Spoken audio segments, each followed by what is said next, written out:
نحمده ونصلي على رسوله الكريم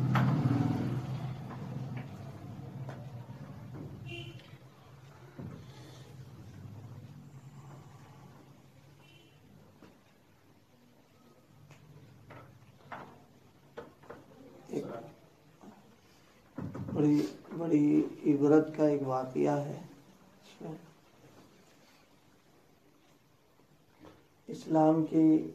اسلام کی تعلیم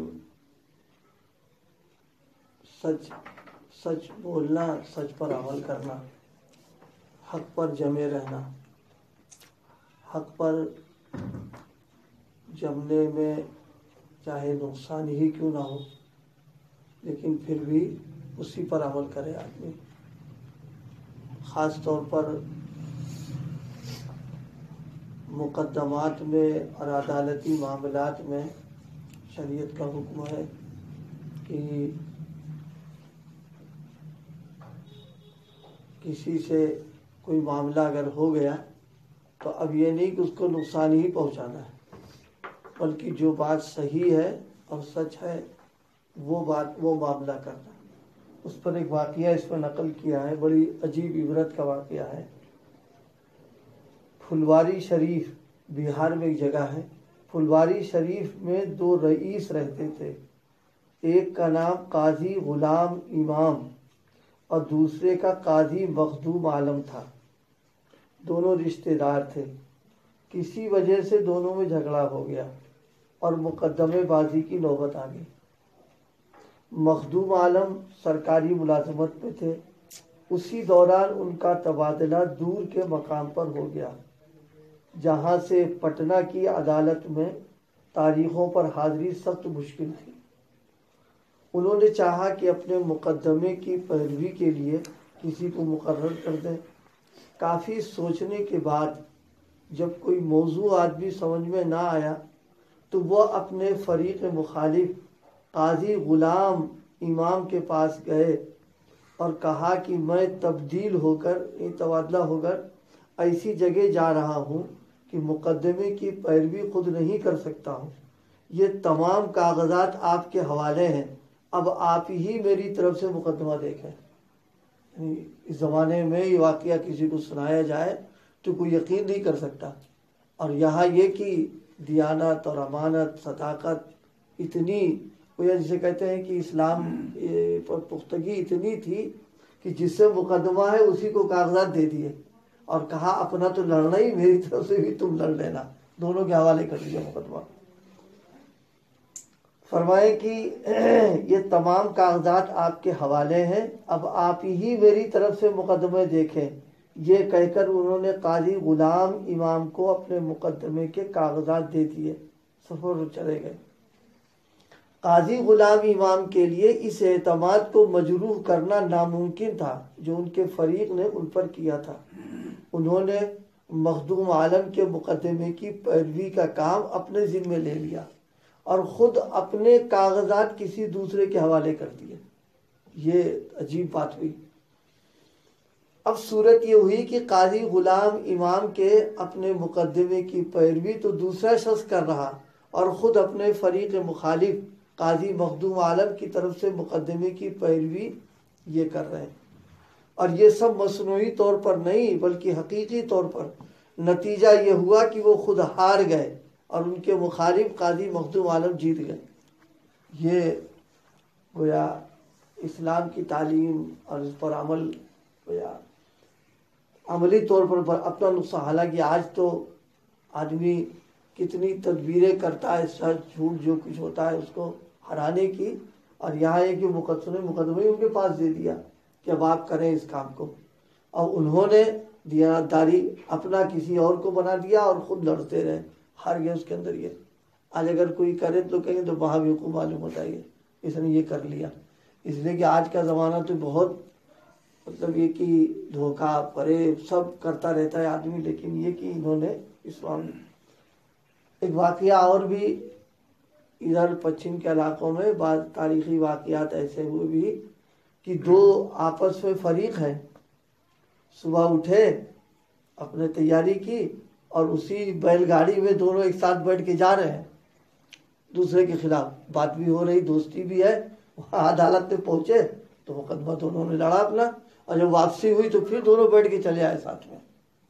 اور حضرت شیخ کے خاندان میں تو ایک واقعہ اس سے زیادہ بہت عجیب ہوا ہے کہ وہ چل رہا تھا معاملہ اور انتقال ہو گیا اس کا جس سے معاملہ تھا، تو دوسرے جو تھے وہ کاغذات سارے لے جا کر کے ان کی اہلیہ کے حوالے کر دیا، کہا بھائی سے مقدمہ تھا، میرا تمہارا کوئی معاملہ تھوڑے نہ ہے، لو یہ کاغذات، تم جو کہو گی وہ فیصلہ ہم کر لیں گے، اب نہیں جانا عدالت میں ہم کو ہے۔ تو یہ بات اس پر ہے بھائی اللہ پاک ہم سب کو بھی دین میں اتنی پختگی اور دین پر عمل کرنے کا اتنا جذبہ اللہ پیدا فرما دے۔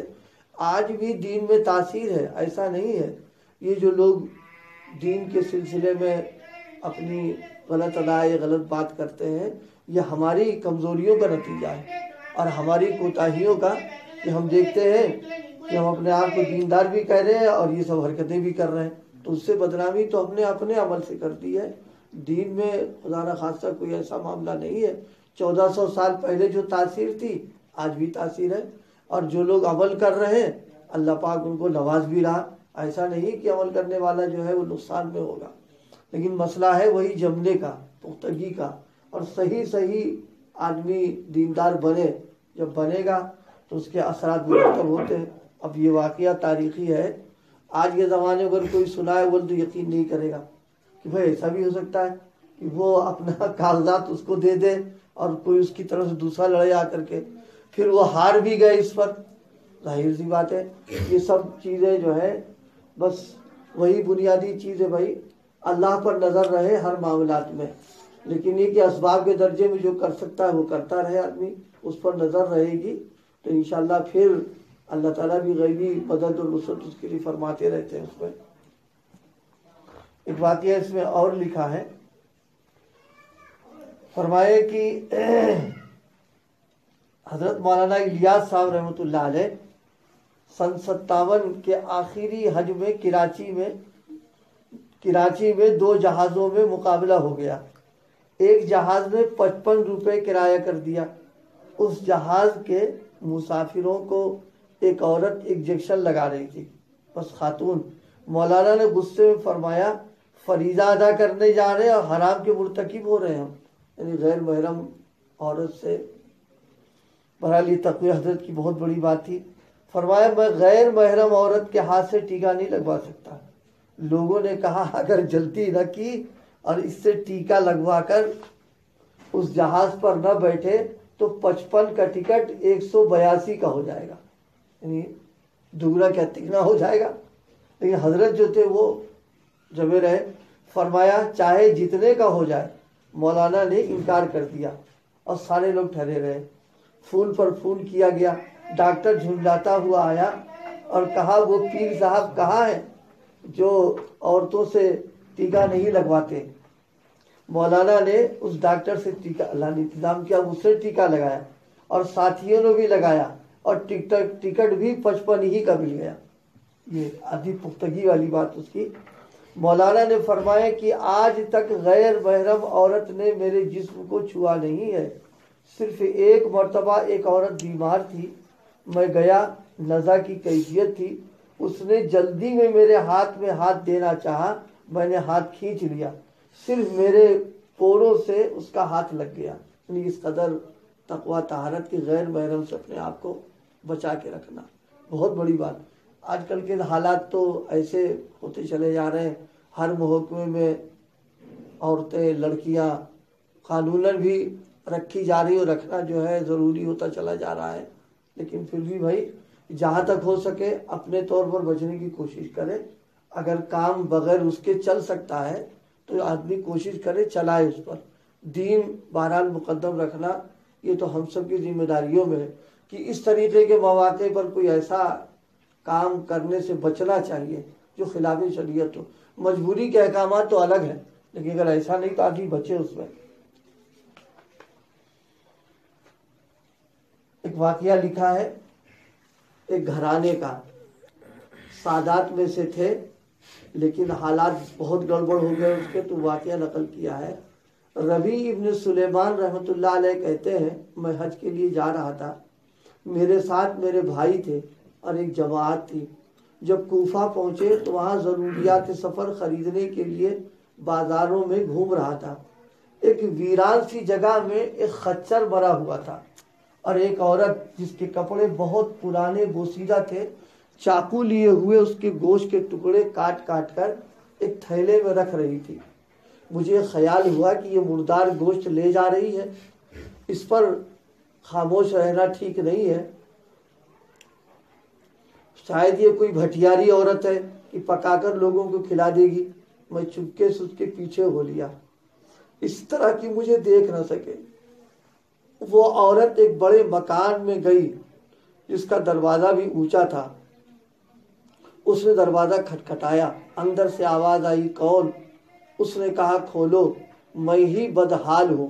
دروازہ کھولا گیا، اس میں 4 لڑکیاں آئیں جن کے چہروں سے بدحالی اور مصیبت کے آثار ہو رہے تھے۔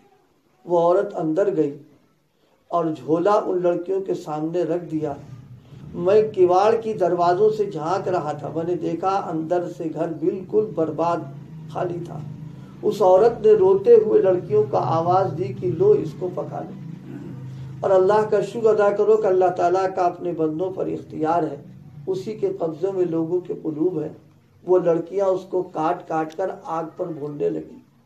مجھے بہت اندر سے بس میں نے باہر سے آواز دی کہ اللہ کی بندی، اللہ کے واسطے اس کو نہ کھا۔ وہ کہنے لگی، تو کون ہے؟ میں نے کہا، میں ایک پردیسی آدمی ہوں۔ کہنے لگی، اے پردیسی، تو ہم سے کیا چاہتا ہے؟ میں نے کہا، مجوسیوں کے ایک کافر فرقے کے سوا مردار کا کھانا کسی مذہب میں جائز نہیں ہے۔ وہ کہنے لگی، ہم خاندان نبوت کے شریف، ان لڑکیوں کا باپ بڑا شریف تھا، وہ اپنے ہی جیسوں سے ان کا نکاح کرنا چاہتا تھا، اس کی نوبت نہ آئی، اس کا انتقال ہو گیا۔ جو ترکہ اس نے چھوڑا تھا وہ ختم ہو گیا۔ ہمیں معلوم ہے کہ مردار کھانا جائز نہیں، لیکن اضطرار میں جائز ہے۔ ہمارا 4 دن کا فاقہ ہے۔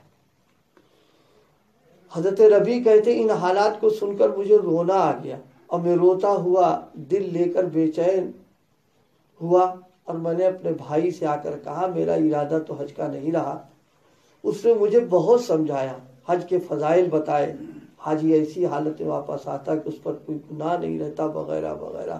میں نے کہا، بس لمبی چوڑی باتیں نہ کرو، یہ کہ اگر میں نے اپنے کپڑے اور احرام کی چادریں اور جو سامان میرے ساتھ تھا وہ سب لیا، اور نقد 600 درہم تھے وہ لیے، ان میں 100 درہم کا آٹا، 100 درہم کا کپڑا، اور باقی درہم جو بچے وہ آٹے میں چھپا کر اس بڑھیا کے گھر پہنچا دیے۔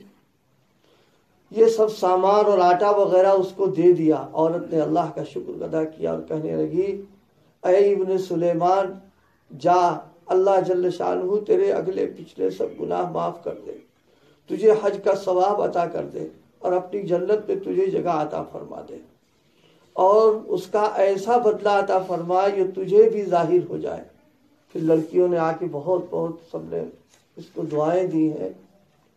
ربی کہتے ہیں کہ حجاج کا قافلہ روانہ ہو گیا۔ میں کوفے میں ہی مجبور پڑا تھا کہ وہ سب حج سے فارغ ہو کر لوٹ بھی آئے۔ مجھے خیال ہوا ان حجاج کا استقبال بھی تو کروں، ان سے اپنے دعائیں کراؤں، کسی کی مقبول دعا مجھے لگ جائے۔ جب حجاج کا ایک قافلہ میری آنکھوں کے سامنے آ گیا تو مجھے اپنے حج سے محرومی پر بہت افسوس ہوا اور رنج کی وجہ سے آنسو نکل آئے۔ جب میں ان سے ملا تو میں نے کہا، اللہ جل شانہ تمہارا حج قبول کرے۔ ان میں سے ایک نے کہا، یہ کیسی دعا؟ میں نے کہا، ایک ایسے شخص کی دعا جو دروازے تک کی حاضری سے محروم رہا۔ وہ کہنے لگے، بڑے تعجب کی بات ہے، اب تو وہاں جانے سے انکار کرتا ہے؟ تو ہمارے ساتھ عرفے کے میدان میں تھا، تو نے ہمارے ساتھ ہی رمی جمرات کی، اور تو نے ہمارے ساتھ تو بیت اللہ کا طواف، یعنی ان لوگوں کے بات ہو گئی۔ میں اب دل میں سوچنے لگا، یہ اللہ کی مہربانی، اتنے میں خود میرے شہر کے حاجیوں کا قافلہ آ گیا۔ میں نے کہا، حق تعالیٰ تمہاری صحیح قبول فرمائے، تمہارا حج قبول کرے۔ وہ بھی یہی کہنے لگے، تو ہمارے ساتھ عرفات میں تھے اور جمرات میں تھے، اب انکار کر رہے ہو؟ ان میں سے ایک شخص آگے بڑھا، کہنے لگا کہ بھائی، کیوں انکار کرتے ہو؟ کیا بات ہے؟ آخر تمہارے ساتھ مکے میں تھے، مدینے میں تھے، اور جب ہم قبر اطہر کی زیارت کر کے باب جبریل سے باہر آئے اس وقت ازدحام میں کثرت کی وجہ سے تم نے میرے پاس امانت رکھوائی تھی، اور جس کی مہر پر لکھا تھا من عاملنا ربیحا، یہ تمہاری تھیلی واپس۔ اب کہتے ہیں کہ ایسی تھیلی کبھی دیکھی نہیں، اس کو لے کر گھر آ گیا، عشاء کی نماز پڑھی، اپنا وظیفہ پورا کیا۔ اس کے بعد اس سوچ میں جاگتا رہا کہ آخر یہ قصہ ہے کیا۔ اسی میں میری آنکھ لگ گئی تو میں نے حضور علیہ الصلوۃ والسلام کی خواب میں زیارت کی، آپ صلی اللہ علیہ وسلم کو سلام کیا، ہاتھ چومے، آپ نے تبسم فرماتے ہوئے سلام کا جواب دیا، ارشاد فرمایا ربی آخر ہم کتنے گواہ اس پر قائم کریں کہ تم نے حج کیا؟ تو مانتا ہی نہیں ہے۔ سن، تو نے اس عورت پر جو میری اولاد تھی صدقہ کیا اور اپنا زاد راہ ایثار کر کے اپنا حج ملتوی کر دیا، تو میں نے اللہ جل شانہ سے دعا کی کہ اس کا نعمت بدل تجھے عطا فرما دے۔ حق تعالیٰ نے ایک فرشتہ تیری صورت بنا کر اس کو حکم فرما دیا کہ وہ قیامت تک ہر سال تیری طرف سے حج کر دیا کرے، اور دنیا میں تجھے یہ عوض دیا کہ 600 درہم کے بدلے 600 دینار عطا کیے۔ درہم چاندی کا ہوتا ہے اور دینار جو ہوتا ہے سونے کا۔ تو میں اپنی آنکھ کو ٹھنڈی، تو اپنی آنکھ کو ٹھنڈی رکھ۔ پھر حضور نے یہ بھی الفاظ ارشاد فرمائے من عاملنا، جو ہمارے ساتھ معاملہ کرے گا ربیحا، وہ کامیاب رہے گا۔ جب میں سو کر اٹھا تو اس تھیلی کو کھولا، اس میں 600 اشرفیاں تھیں۔ کسی کی مدد کرنا، خاص طور سے جو سادات میں سے ہیں، اس خاندان سے تعلق رکھنے والا ہو، اس کی مدد کرنا، یہ اس کے لیے دنیا اور آخرت دونوں کی سرخروئی کا اور دونوں کی ترقی کا ذریعہ بنتا ہے۔ اللہ پاک